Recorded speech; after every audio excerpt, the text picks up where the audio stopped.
Oggi facciamo dei deliziosi biscotti croccanti e friabili con avena e cioccolato, buonissimi ragazzi, senza burro, semplicissimi da fare.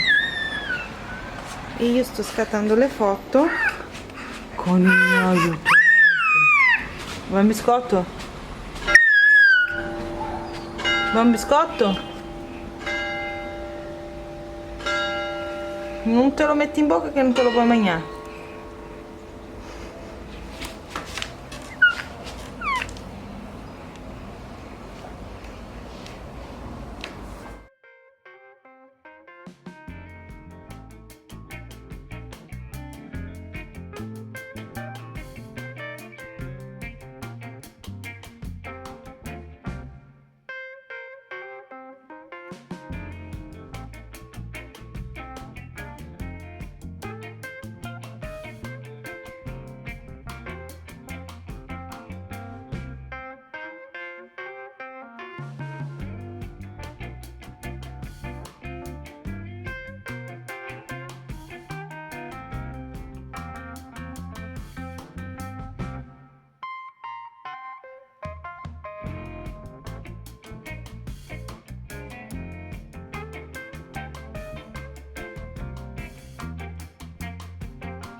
Una volta cotti bisogna farli raffreddare nella teglia.